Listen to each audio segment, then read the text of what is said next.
No nsia abo adeshimamba ha Adom TV nsɛm ɛkɔso ɛwɔ man yi mu ebre no aso sɛ de bɛsomo Adom TV enwumre no nsia kase nsɛm ne dɔso yie pa na so de edi mu akɔtene ya betene bi eni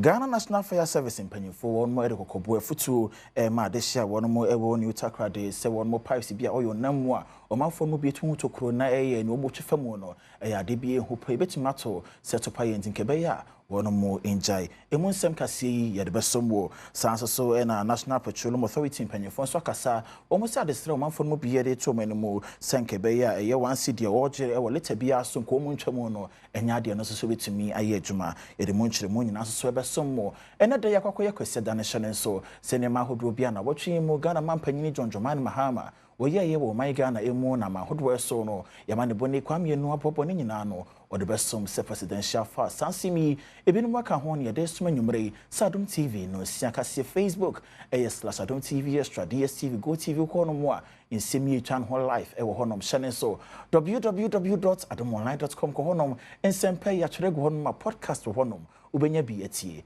midin ediokatachi eje iskapa yentwan ya ho ne mbra ya ba nsɛm sɛ de sifatie no bɛhyase Affirmation some no wase emfa emamo Ghana National Fire Service mpanyimfo mo de kokobo anu oden ma de hye no mo bia wono mo ewo New Takrade ewo man ye mo se wono mo pipes bia wo de fango efamu yo manfo mo bia fa kwate kwan so ni na mo atu tokuru etwe ye fango no bi edidi wono mo nwuma na yade bia ha adwen pa ye won hyane so se betumi atoto pa edako ama wono mo ensema na asama ne etumi ato wono mo Ghana National Fire Service bokoko se wonum a won famra kwan so ya wotwe fanwo eguntuwa mu eton no wonum enyai esanse ebetumi de oyini kese pa aba atoye mantem mu hono DO3 Emmanuel Simpson champon odum djadwuma yini adentia wade sa kokobo no mamanfo a wonum ewo mantem mu hono mo no woni amane boni nkomotwetwe mu no wade to nanim in this situation na baby a located on the pipelines na pipelines is so carry very flammable materials. Imagine this kind of flammable materials, the content, the volume of these materials are way to the depots now all around. We are sitting on a very big time bomb. Say anya yenenze meye obetim was asem kesepa was our brain. They are she what yenenze maybe no the team share there pipelines from day in there as everything obi ekotu na leakage na we try to siphon fuel if pipelines Ghana ha ye sheda anti dem nsem no but eko Nigeria manimu na azina was a disaster be ba e hwe na nkofo siphon fuel na explosion esi hwe most of them pipelines or hwe baby on them through our communities na imagine there because of them activity ya sheda ya pay pipeline aye benya fuel na say explosion be ba hwe pipeline baby on them bia explosion no kana was gen boko Moses Bentel operations manager Ghana Stock Limited ono so de atokromafo nyina enimu se omo wani na honomo na wonmo a wonam mrakwan so a wodi se adwuma ne nyina no ohunu wonmo a womo mpanyinfo amane se be ya wobetwe wonmo aso. So our community almost 10 years now. Because of yenina pipelines for EFA community. We engage the community on safety and then security. And then for some time, so we just thought we should get back to it, make it more frequent, educating them with regards to how they'll be safe on the pipeline, getting to know the hazards that comes along with the products, how they can protect themselves. And then security-wise, we've had some issues with some people, not the entire community, just some few people there that are trying to always puncture the pipeline to steal product from it.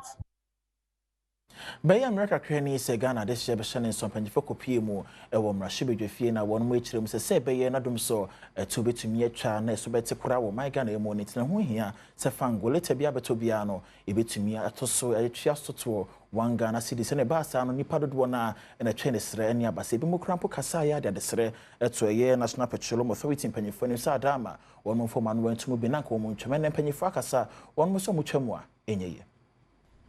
ɛmfa ho sɛ energy levy ananka aban ɛde ba bɛto fa ngo so no wayi afi hɔ nom no dɔmkuma wɔ mmarahyɛbadwa mu ɛde ato so afɔ hwɛ ɔman sikasɛm so animu sɛ wɔmmra mmarahyɛbadwa mu na wɔtwe ba bɛsi mu yi na saa mmara no wɔmɛyi mfiri hɔ nom abra Godwin Tamaklo ya ɔyɛ CEO a wɔda National Petroleum Authority ɛne amane boni ɛtwetwe nkɔmmɔ no wɔde ato dɔmkuma wɔ mmarahyɛbadwa fie hɔ nom animu sɛ wɔmfa nsusuɛ foforɔ mmara sene sɛ wɔnom ɛpere sɛ wɔni saa levy no mfiri hɔ nom.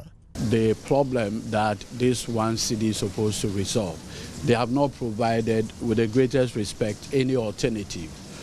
We still need liquid fuel for the purposes of getting the lights on. Question, how are we going to buy it?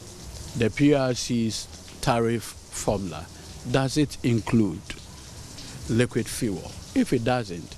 with respect, one would expect that the minority will say, in the absence of the one city, this is our alternative for government to raise that amount.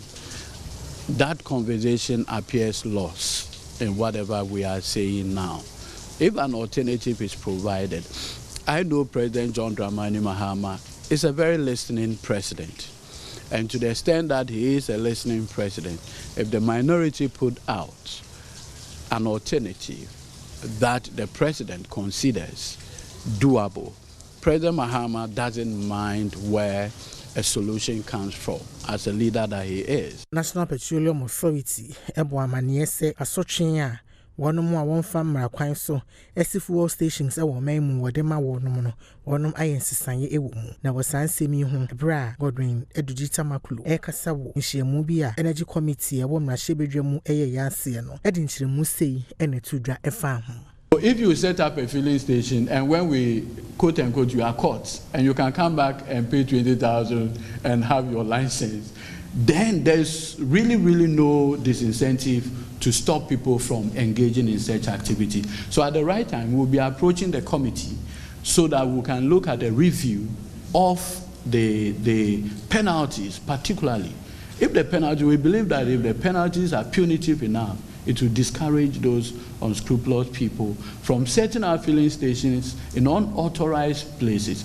We all remember the events that happened at Atomic, Hacho, and the panic is set in the whole system.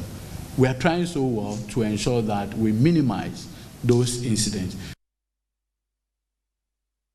Afi yanko ti mantam no emu na ahemfo na mpanyimfo bi a won mo eka oyoko wadako abusua no ewo biakoye mes na emu won mo edinkra emane eye oti Regional House of Chiefs mpanyimfo sa Adama won mra won mo sraban no hyehyie pa won fa ingwa kwam se de be ya hone mo asotwe bia ne ho mebe mane mo so ewo.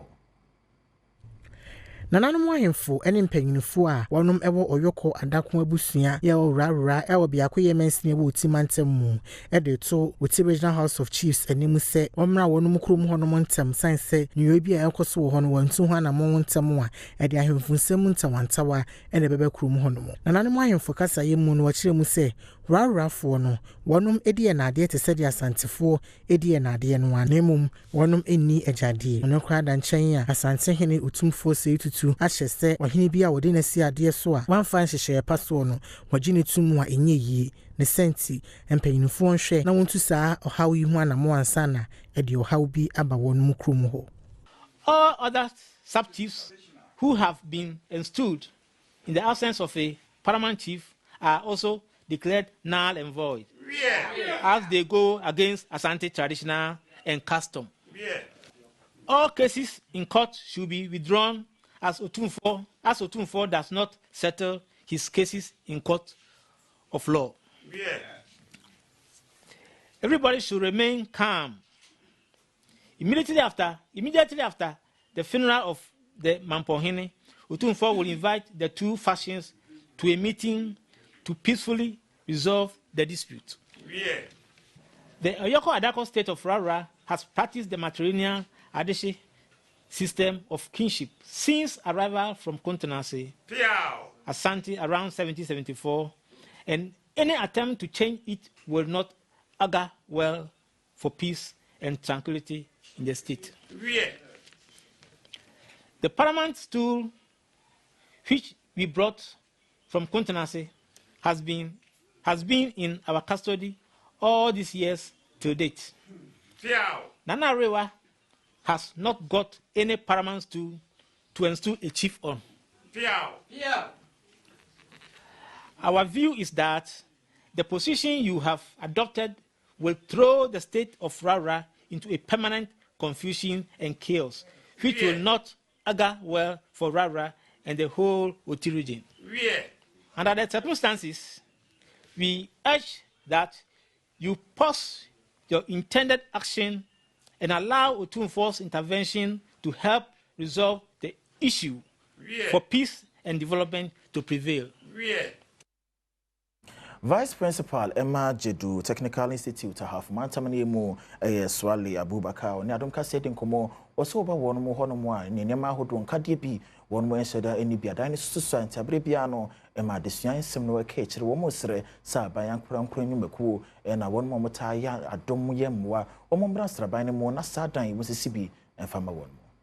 Wale Abubakar, Vice Principal Awoda Jedu Technical Institute no ewa hafomantemu wachiri mu se wonum school mu hono mo no woni adan dodo wo hono mo ebeboa de kire ene adesua ho nsem ne senti wade to aban ene ekuaku ahodo nyina enimu se womeboa wonum ebra nananom ahemfo wonum ewukuru mu hono mo Newmont Gold Ghana adwumai for ena afi Newmont Ahafo Development Foundation eka wo ho bu mu ekọ school mu hono mo ekohwe kwan a wonum fa so edi wonum dwuma ena wadi tuja se classrooms ene enkunyane tables dodo a woni enti no ha wono mo pa sanse adesuafo osua de wo school mu hono mo no sese wadoso na saa ha wi nyina eda nchen so a wonum ehia school bus esanse adesuafo ni bi hono mo wotu kwan tentene efiri nkuro foforo mu ansa na aba school mu hono mo aba besua de a challenge kese pa ye face ewo ha e classroom space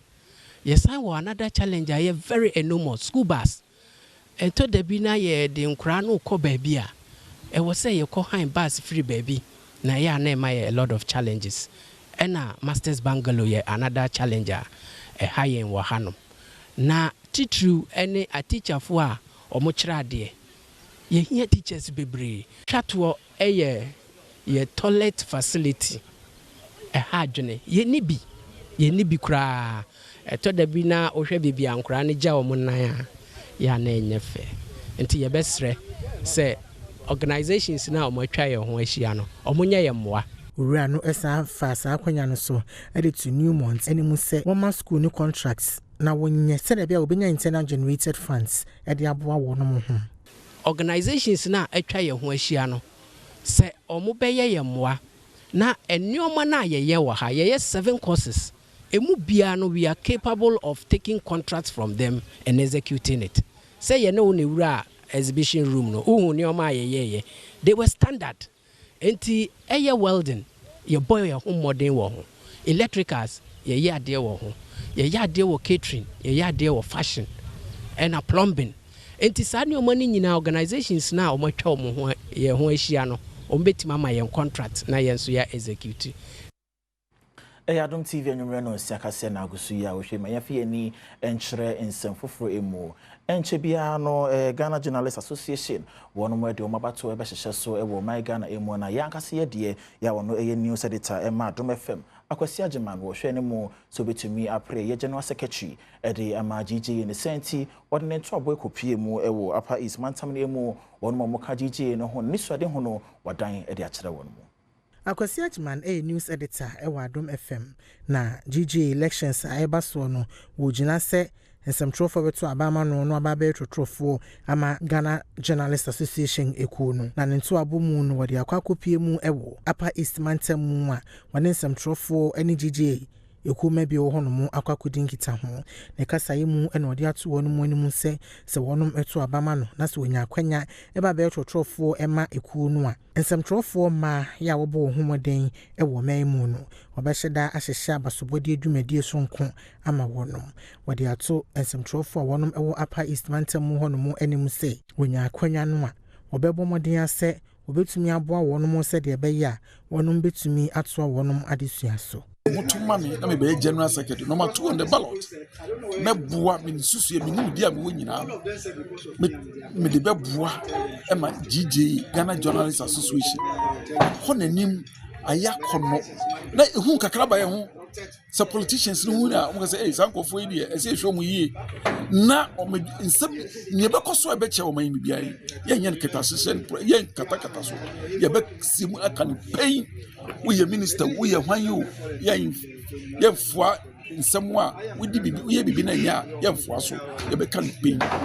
na de ade ba koma ye ni say ka se ba konta e be bu no fine na ma ye members so anya nhyimu say oh se kapre tro a mutua from dues ni ade nyina no e se tumi kire ba bi e ko na adwuma e die ni ade e ba ne saa omo so no omo tumi nya hontoso mo tumi sum yi nti me ne nsentwerefo a wo oman mu nyina mo ye gidi members be ka bo ye tumi ahihye dwumadie papa a e be boa na nsentwerɛ dwuma na emu apagya na ye akono na ye anika na aso abapa e de man nsentwerɛfo ni Ghana no nyina Oni wonum edin kita ho no ewieye no ensemtrofo bi a wonum ewo bolekatanga ene amani boni etwetwe nkomo. He is the right candidate and he will be the best person who can help journalism in Ghana. Based on his vision, I think, sure, I'll vote for him because somebody who is going to provide us ID cards, who is going to empower women in journalism and other things. Yes, so I think he'll be the right candidate. Yes, so we'll just give him a try to see what he's going to do for we the journalists in the country.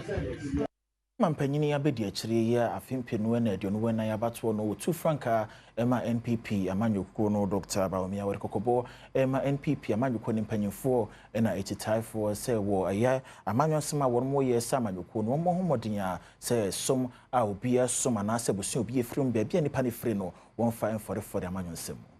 Eye kanega na mampanyini abedi achiri wakasa wonhyiamu a caucus of constituency chairman ya wonum ewa santimantem wokumase eye ya na wokọ honom wode kotu dwase wonum a wopese wonene pre frankretu ni di bre ewa amanyuku ni mu bi achidifo ebo ne sobo se ono ene wodi MPP amanyuku nanim ewa afimpinu ene edunu nan abato ni mu a wonum enim kunim esanse Ghana for empese obeto abama will be a Muslim amana babedi wonum wanim na wono de dia wodi tudwa ne se amanyuku ni sesei wonum ehian kabomu esene sansem keka no. It is very, very important therefore that we don't allow people to come in with explanations that are not factual, that are made up and that divide our party.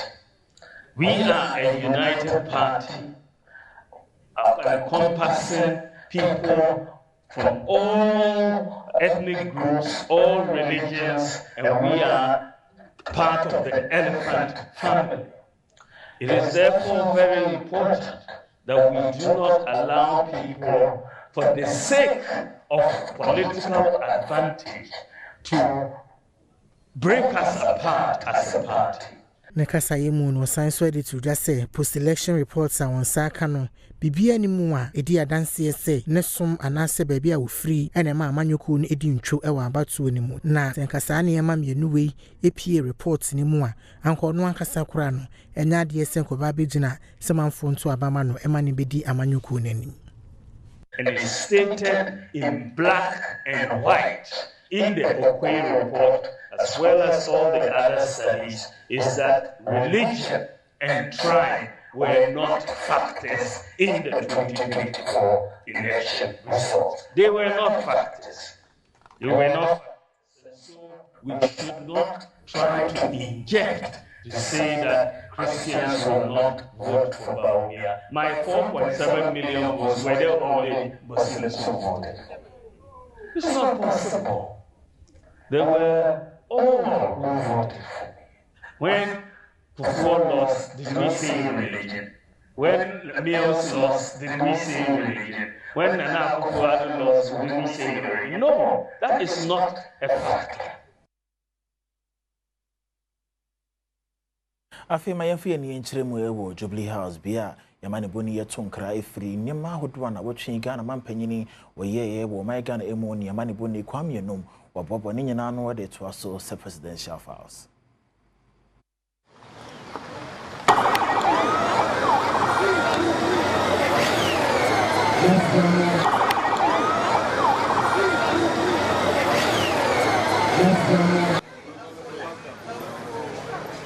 aba edeba na otwemu presidential files jumedia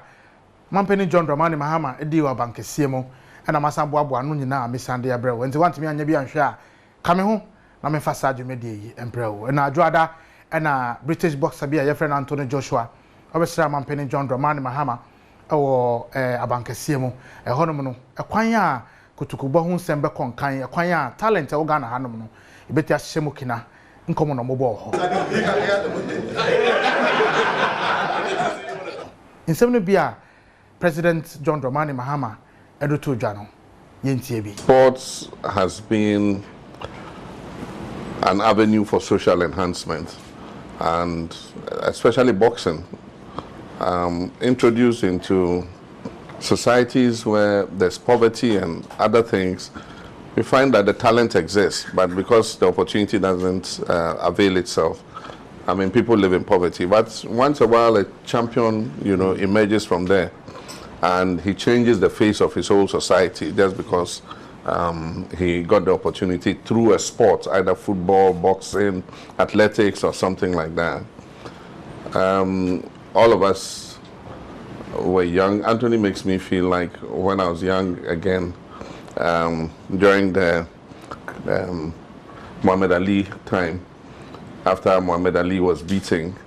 we all kept praying as young people. We loved him so much. We kept praying and wishing that he would come back and take his title. Makes me feel the same way, that, I mean, he'll become great again. He'll regain what he has lost. Ghana has been known for boxing from our first republic. Floyd Robertson and all the greats. And people like Azuma followed in their footsteps. Unfortunately, over the years, things have gone down, and that's what we try to revive by setting up the Bukom Boxing Arena. It's actually an academy because it's got hostels, it's got classrooms and all that. And the intention was that we'll scout and look for young talents all across the country and bring them to live and train there and go to school at the same time, and so we're going to have teachers teach them so that they don't miss on their lessons and all that. Unfortunately, after I left office, that dream, was put on hold. But we have the opportunity to take it up again. My one regret is I didn't build it bigger than it is now. I realized that. I thought that 4,000 was enough to come and see a boxing match, but it looks like we need a much bigger arena to contain the new interest that is coming up. Join us.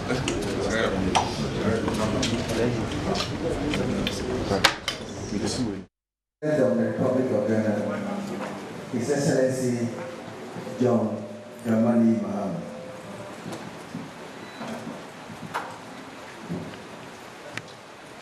Please remain standing while we have renditions.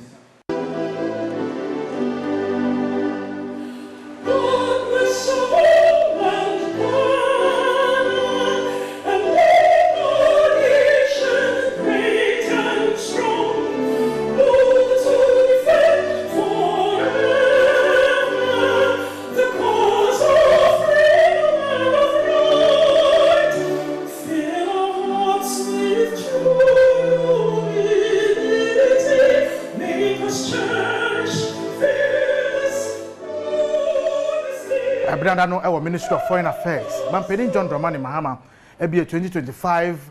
Ghana European Union Partnership Dialogue ano. Ehonum no ekwan a amamo adwadie na hobambo be konkan na omodwendwen ho. Nsem no bia mampeni eka wo sadwumede na se no ebi ne. Ghana remains a beacon of peace in West Africa. However, the growing threat of violent extremism across our borders demands urgent and coordinated action. It compels us to increase defense spending to prepare our armed forces to protect our country's territorial integrity in the event of any threat. The EU has been a steadfast partner through support under the European Peace Facility, including provision of non-lethal military equipment. We are now looking to elevate this cooperation. Ghana seeks EU collaboration in developing a resilient and technology-driven defense industry. We envision a defense sector that supports our national security architecture, boosts industrialization, and generate skilled jobs for our young people. Through initiatives such as the GARSI Sahel project and the broader ECOWAS stabilization agenda, we can jointly fortify regional security, combat terrorism, and support democratic governance across our sub-region. On energy transition and green growth, Ghana's Energy Transition and Investment Plan, launched in 2023,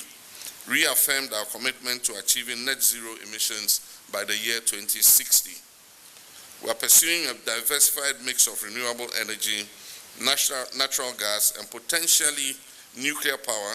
to ensure energy security while reducing our overall carbon footprint.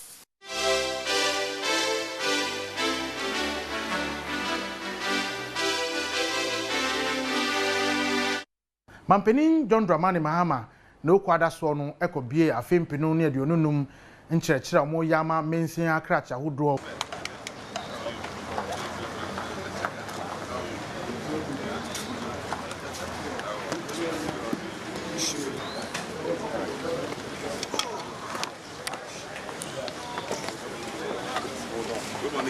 ɛhɔnom no yɛhwɛ sɛ mensin akracha hodoɔ yi ɛkwan a ɔmetumi ayɔ mbodwuma yie saa dwumede na ase no ɛna mampanin John Dramani Mahama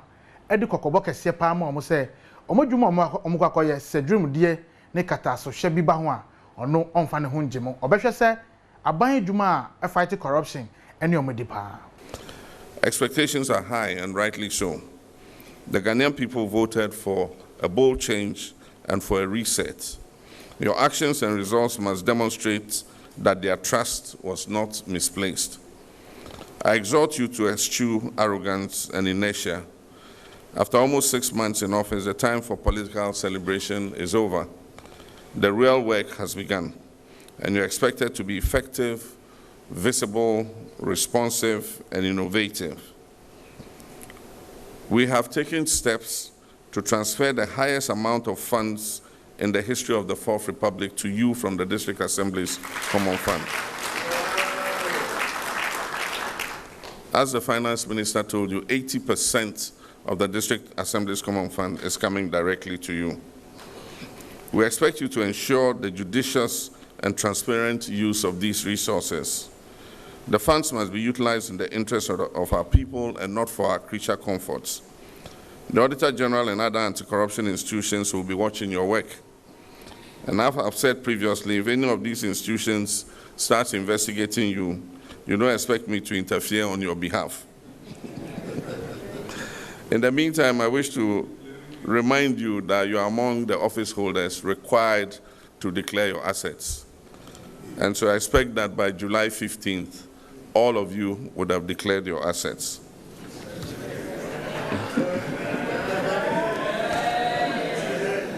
I've given you enough time, haven't I? Honorable MMDCEs, the NDC manifesto outlines a bold and people-centered agenda that places local government at the heart of national development. You are the first line of implementation for many of our flagship programs.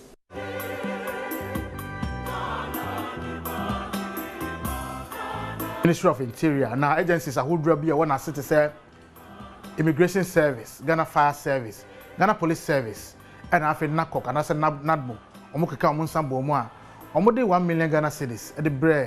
President John Dramani Mahama. And no you say Omode Buano, Senabeya, the Mahama Care Initiative, and I said Ghana Medical Trust Fund, no, a Kwanya Opese or the Buagana for no, Omode Tanichi. A very significant gesture from our security services. You have the mandate to protect us and make us safe, and you've extended that mandate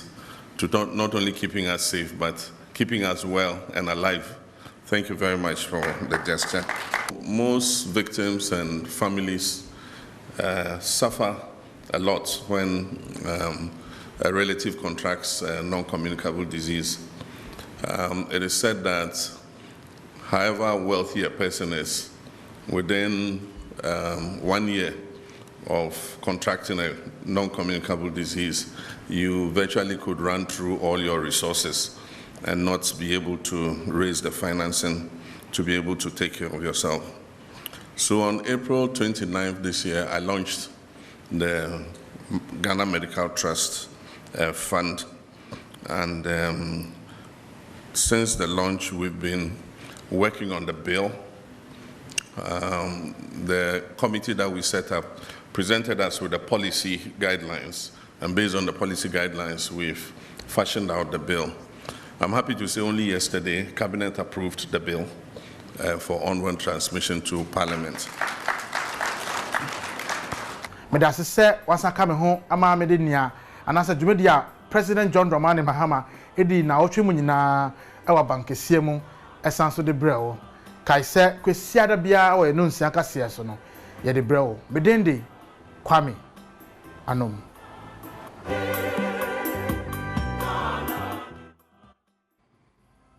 Mesosomedin ediokatachi eje iskapa menyina so na yentwa ye ho anja boafo nkrato ye bansem ne bia ka ekira ye de beto amoso.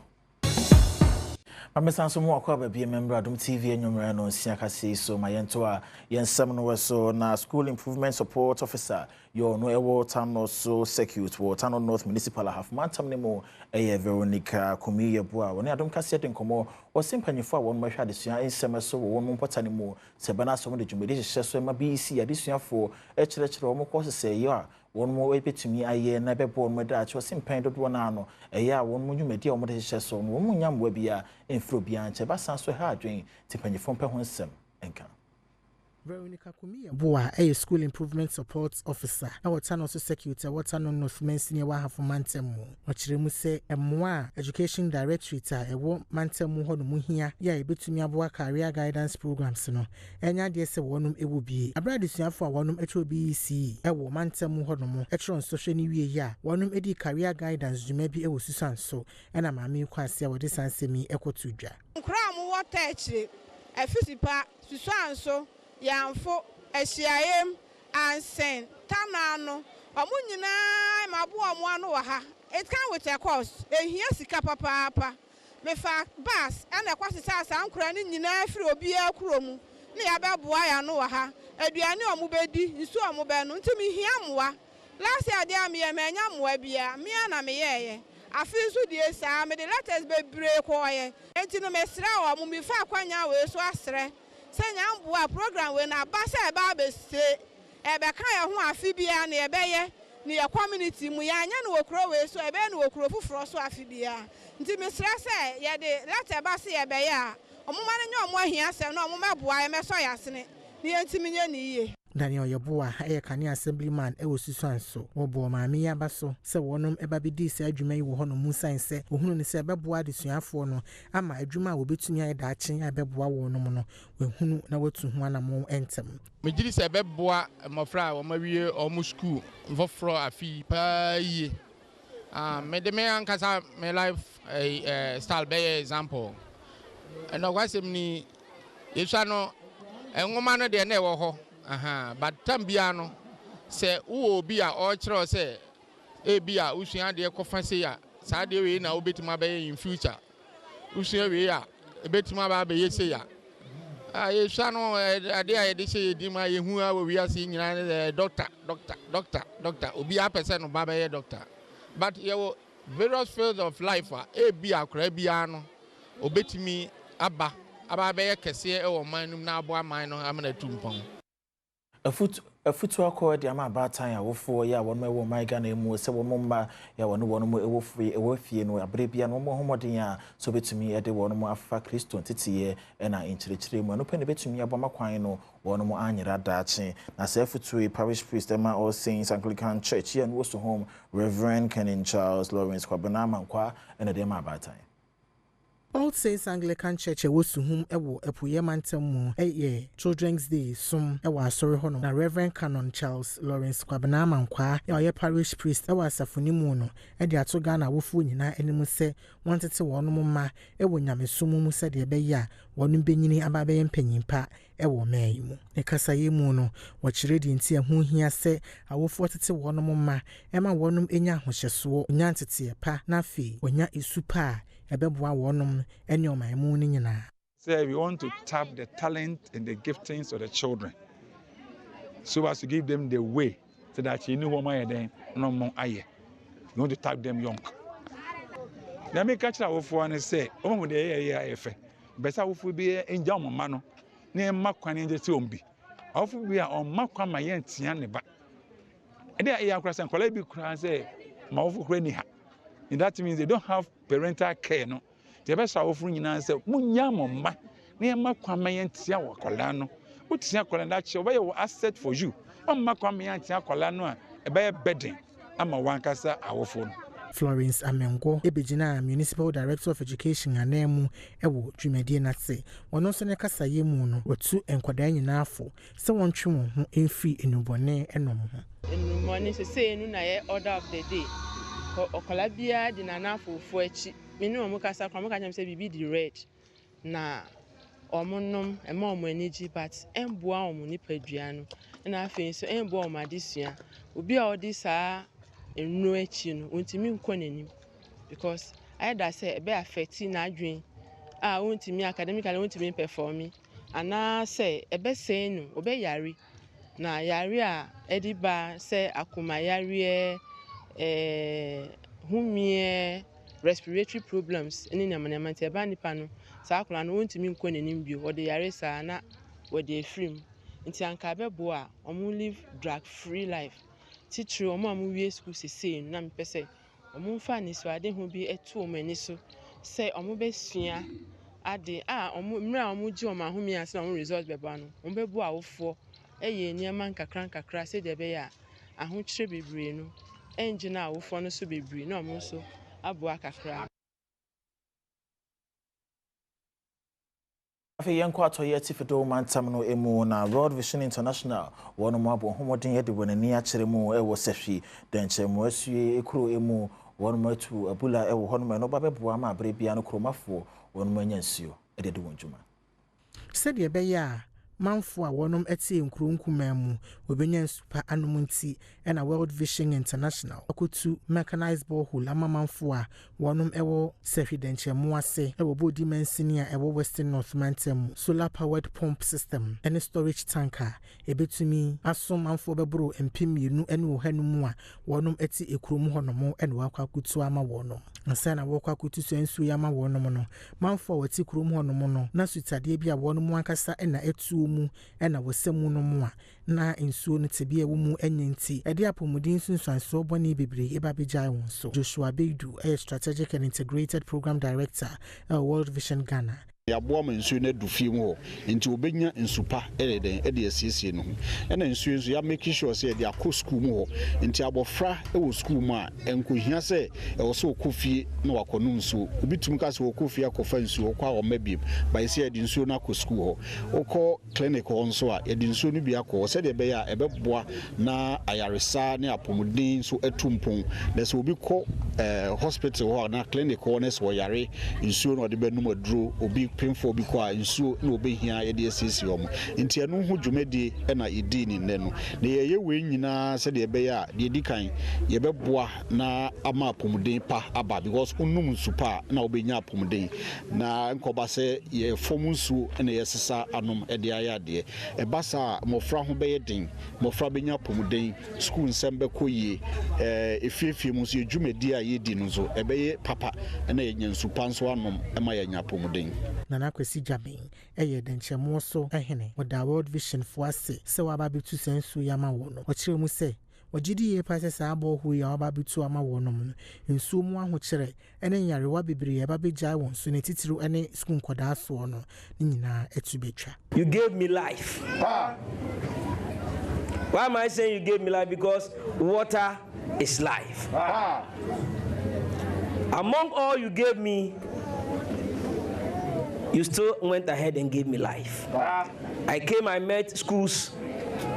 I met hospitals, clinics, I met other projects you've done, some existing and some not. Still you are with me. What I will say that God bless you. I believe in the blessings of God, the one of my ancestors, rivers and other spirits around. As a chief, I entreat all and enforce all to bless World Vision. Yanko in San Foforo so na de sha won my we to break when one more at Delpa e sanse wutu Senior West District Assembly no one more any NAC Fairmont Construction Company aka one more tuma abu mu yenka kese bi wo honom no one ma sha ase team said be yensu koto a enko yiri ne nkwaso manfo no majapade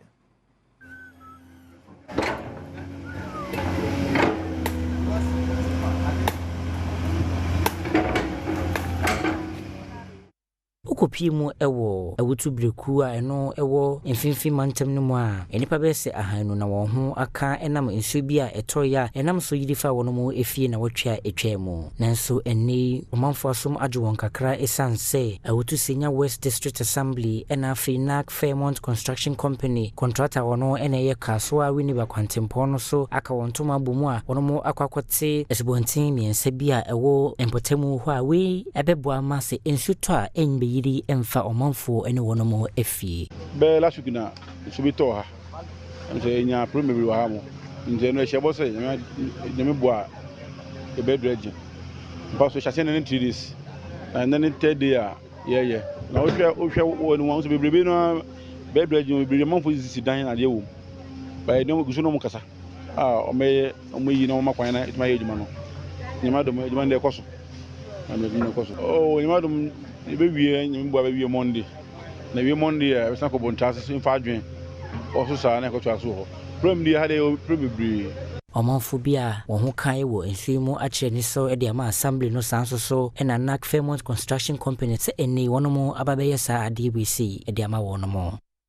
ebema ensu ne ba ebitimi ayeden eflo na ma yensu no ntimi yeden emba yeden no mu anu ntina yeso yeda aban na sese o ma yade nkankan MP no ene nadmo coordinator na owa ha no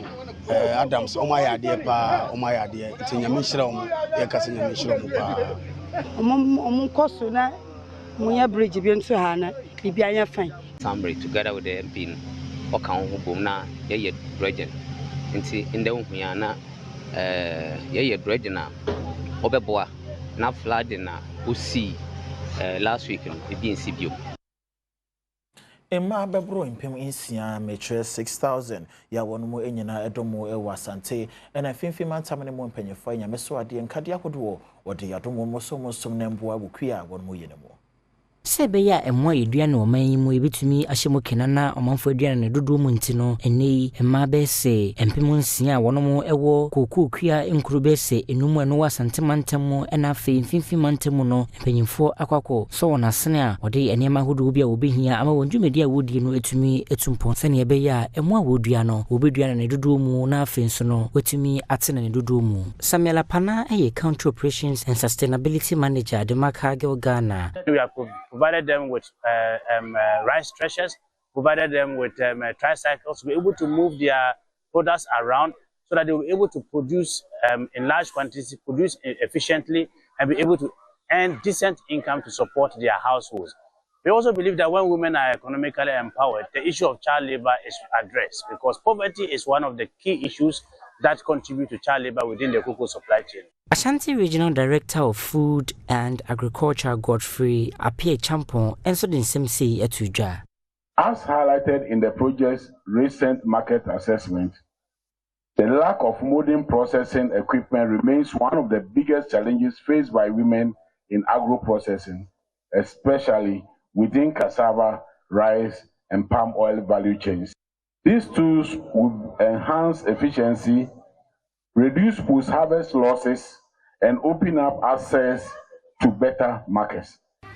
Nekrokrano, Head of Programs, Edimake Ghana, Zakaria Yakubu, and so the sea Ekaho.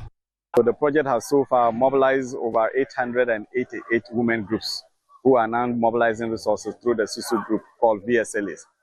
Apart from the formation of VSLA to enhance lending activities among the groups, we've also trained the members in various entrepreneurial skills because we want to promote entrepreneurship among women in the cocoa growing areas. Inteno said ye kwafo man mo binkade won mo saka asemboa o won mo ekua imo no kopie mo e wo sehwe be traditional area won mo eman hene o yade basape kwadwo ama otoso miensa enso so na mission 318 so wakakobie clinic for frokra e de ma won mo be kwaye mpota no mo semboa na pomodi adwuma no sonkonanim. Ene yukopi mu ewo bekwai ene ne mpotemu a wono mu atede ene se ekubi a ewo America ensha banse a ne din ene mission 318 aye nyame so ade a wono mu akwakosi apomodin bia ye foforo ede amakure a wi eba bebo amapomodin wonsem agina ne naso ewo mpotemu hono mu. This is the work of the Lord through mission 318 and a testament to what can be achieved when communities and partners come together with a shared vision. It is imperative that we ensure the facility remains in excellent structural and aesthetic condition. This necessitates a significant enhancement of our maintenance culture. Municipal Health Director wo bibiani anwaso bekwai oheneba opon dako enso ebo na namba so wodi ne nansi foma ene wotumi aboa ma wono nsa akasa ya resabie ya eba bebo ma manfo pomode wonsem akonkan. Ene mofa apomden ho asem akonkan yi ewo eye ani sefi bekwai ene nkura etwa ho ehie nyina we ade eba beboa aban ani so ade hu se Ghana ni bia benya apomden papa ewo oman mu na se dan fi emu ya nana odiade yi basape kodama daeson oni mission 318 edi hu komo na omoboa ma esi ho ne krakra no timemfo no mbenya pomodi bia yesu mfaso nso kire ni so e de kiradem kase na natimi adadwi ye hu enya ye hu tirimu pa ama ye bia papa ayare sabia first no ka tete na den se oba ba kwa wo so na bedu operation yesi ko ba bi ade fefe dia wa ye ma ye sahwuman ya na na se na ye boni ayefo ye da na se ye ni so de wa ya ma ye nyina ene den. Mensnya krachefo ya Ghana mampanyini eyi won mo no to won so aba no opene won mo so ewo framantam ne mu won nyina ka mo ho ebo mu edomani echire mu opanyina won wegina won manam no ka Council of State ho na so ya won nyina sinkonya odiri nkomo ehwensu ya hodo betumi edi egu akwa mebeboa ama framantam na fa na ntuma pa frampontimu. Municipal District Chief Executive MMDCEs a womokoye course ewiye ekopiemu ewo voter region no ede nsrahwe akoma womo Council of State member awo voter region ne ho ana womo ede tudwase ehu behia pa se omanfue eka won ho bom se ne mpuntuo a womo ahwehwe ewo sampatemu ho no ebetumi abaso MMDCEC ede tudwa enema wodo asese womo ema wonini ekon se bi ni eye kwiayo tourism ana nhihye awodo a edi mpuntuo ebeba sampatemu ho na we ana Council of State ewo ho no edi tudwa se nsrahwe a womo edi ba ho no eyade a womo ni asopa na womo nso ebehwe se womo no yomo ebeye adwuma abom na edi mpuntuo abasa empatemu ho. Yentwa yensam no so na hafumantam musuafo eye charity gardener wose ha adwen pa ye sede emebunu man mo bi ya wonu ewo mpotane mo eba na so mo konfichira eya wo nyam wa bia bibia obetuma so masne ama wo pada no ntina namsunti eya no mo mpese mo de o mani kura ba chire school no se ha adwen eno ntimpanyefo hwe won to niam ye sede be ya mai wonu konfichira padi won sabetumi akabi Suku ma wono mu ewo mantami mu bebrina suku ho nsem enhyeda enkoye esanse sabosome so no wono mu bu wonsa amoase a wono mu erebesisi won ho no aya ne ho edin ede ama wono ma we mantamu so afo charity Ghana e kire se yade ha dwen ye pa esanse ni kwanse amoase obi nyanti enam so mo ne suku ho nsem ekro basa se mo fa no so nyo mo menses ne so muntimi enko school ni ade a o hyefi a obemu an obi se ne wanye skanto pada mami ma we e fa kotopa de mo a oje no na etwetwe na adwene esi bibi so wan hwe ya na de wo mame no hwehwe no eno na abeto eno nti no as regional minister me ne coordinating council ya fa to ye ho so se ye be bibi se ne ye dia support mo ya boa ye ho apen over 500 sanitary pads aye de be ma students a mo wa ha no ya san so ama mo over 5,000 exercise books na ya ma wo 500 bucks awu e de be kwa kodi wo mujuma. Adom Kasiama ne boni Samiasare ene education director edema isunafo South Mansini no Faustina na force ntwetwenko modern sembisi so eto yenim ya ha ne yankura se no doso enti metumi agina me na so aka se enkola ni bi wo mu ase edu sa abre no a awofo no enya sika ntopa ade ma won ohwa on fanta magoso nkrakra no esa sa abre ni boye aba nti ne ba ya so bet na fie na ne na wotwe so a na fi ne ho aha no na fi wa ba school e ba nsan so ha ma adesua emba no bebre adesua e wo fom na mnim se no so e ka ho pa uko places ni bebi a mema no tumi e bo ho modern kakra na ma na ya no bebre de wo fom na tumi akasa sa period no a omokomu a omo yene mo nkakra wo ho no eno na mo tena fie e ba nsan so na e ma wa adesua so akachi Arhosemba ko ya nyo dai fike ko sebeto dwa e kire mo sensu brane bi ya na no odin etoye e wo Mori Township nam so e ma nsu yiri twifa ho no mo ne dan bi a ahoden ya hyeda eni medwiri ye ye egu manfo no mieno so e ma mo tina nanom e won siedo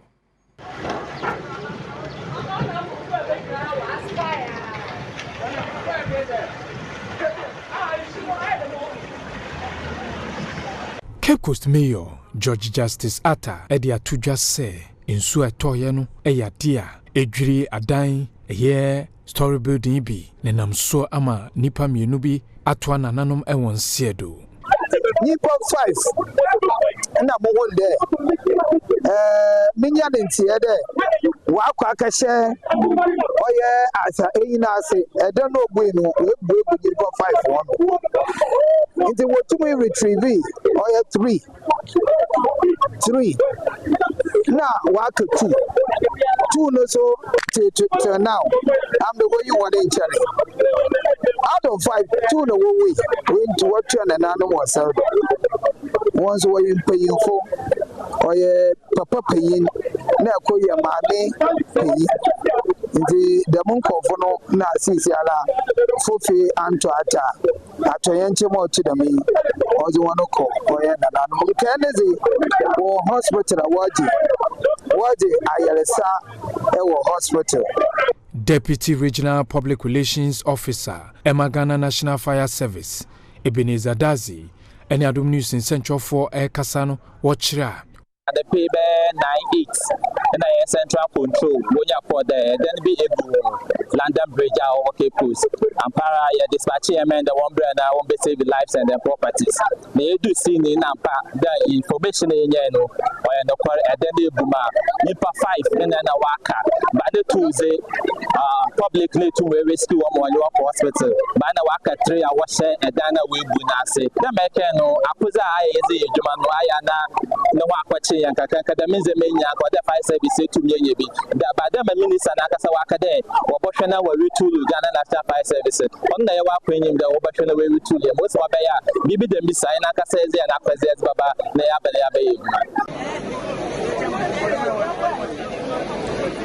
I mean, na sanse mi so na nwumre no nsia kase am de som mo don hwere no me fa ne nyina no ensie mo abofo dwumaifo nyame enhyira mo pa eye midin edokatachi ejiska pa me so so edu kumi wa yekrado kuma premiers ode to aso